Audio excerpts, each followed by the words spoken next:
வணக்கம். இன்றைக்கி நம்ம கிச்சனில் ஹைதராபாத் குஸ்கா பார்க்க போகிறோம். எப்படி செய்யலாம்னு பார்க்கலாம் வாங்க. இப்போ ஒரு கடாயில் நான் 2 டேபிள் ஸ்பூனுக்கு எண்ணெய் ஆட் பண்ணியிருக்கேன். இப்போ இது கூட நான் 2 ஸ்பூன் நெய் ஆட் பண்ணிக்கலாம். இப்போது எண்ணெய் ஹீட் ஆயிடுச்சு. இப்போ நான் இது கூட பட்டை ஏலக்காயெலாம் ஆட் பண்ணிக்க போகிறேன். 3 துண்டு பட்டை எடுத்திருக்கேன், 3 ஏலக்காய், 3 கிராம்பு, நட்சத்திர சோம்பு ஒன்று ஆட் பண்ணிக்கிறேன், 2 கருப்பு ஏலக்காய். இப்போ இது கூட நைஸாக கட் பண்ண ஒரு வெங்காயம் ஆட் பண்ணிக்கிறேன். ஆட் பண்ணிவிட்டு நல்லா வதக்கிப்போம். இப்போது வெங்காயம் நல்லா வதங்கிருச்சு. இப்போ இது கூட நம்ம 1 ஸ்பூன் சீரகம் ஆட் பண்ணிடலாம். இப்போ நான் இது கூட 2 பச்சை மிளகாய் ஆட் பண்ணிக்கிட்டேன். இப்போ நம்ம 1 ஸ்பூன் இஞ்சி பூண்டு விழுது ஆட் பண்ணிடலாம். அதையும் நல்லா வதக்கிப்போம். நான் மைசூர் பருப்பை ஏற்கனவே 1 ஹவர் ஊற வச்சுருந்தேன். அதை இப்போ இதெல்லாம் ஆட் பண்ணிக்கிறேன். 100 கிராம் மைசூர் பருப்பு எடுத்திருக்கேன். இப்போ இது கூட 1 டீஸ்பூன் மஞ்சள்தூள் ஆட் பண்ணிடலாம். மஞ்சள்தூள் ஆட் பண்ணிவிட்டு அதையும் நல்லா மிக்ஸ் பண்ணிடலாம். இப்போ இது கூட 1 கை புதினா, 1 கை கொத்தமல்லி ஆட் பண்ணிடலாம்.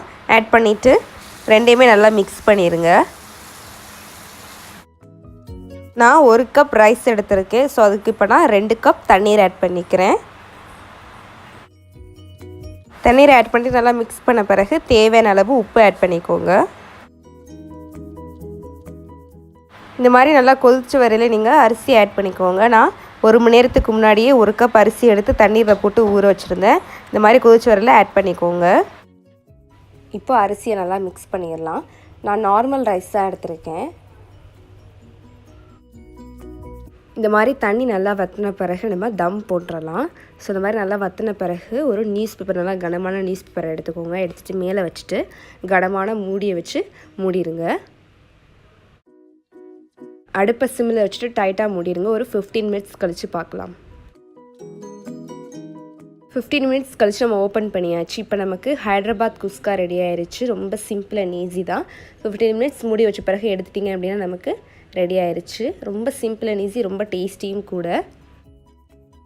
நீங்கள் இந்த சாதத்துக்கு சிக்கன் குழம்பு, மட்டன் குழம்பு, மட்டன் கிரேவி வச்சு சாப்பிட்டிங்கன்னா ரொம்ப டேஸ்ட்டாக இருக்கும். ரொம்ப சிம்பிள் அண்ட் ஈஸியான டிஷ் தான் இது. ஹெல்த்தியும் கூட. ஏன்னா நம்ம பருப்பு ஆட் பண்ணியிருக்கலாம், ரொம்ப நல்லது உடம்புக்கு. ஸோ கண்டிப்பாக வீட்டில் ட்ரை பண்ணி பாருங்கள். ஒரு டிஃப்ரெண்ட்டான ரெசிபி.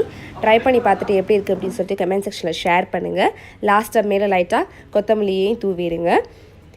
இதே மாதிரி நம்ம சேனலெல்லாம் நிறைய சாதம் வெரைட்டிஸ் போட்டிருக்கேன். கண்டிப்பாக அதெல்லாம் உங்களுக்கு நான் டிஸ்கிரிப்ஷன் பாக்ஸில் லிங்க் கொடுக்குறேன். மறந்துடாமல் செக் பண்ணி அதையும் கிளிக் பண்ணி பாருங்கள். இந்த வீடியோ பிடிச்சிருந்தா லைக் பண்ணுங்கள். உங்கள் நண்பர்களும் இந்த ரெசிபியை செஞ்சு சாப்பிட்ணுன்னு நினச்சிங்கன்னா மறந்துடாமல் அவங்களுக்கும் ஷேர் பண்ணுங்கள்.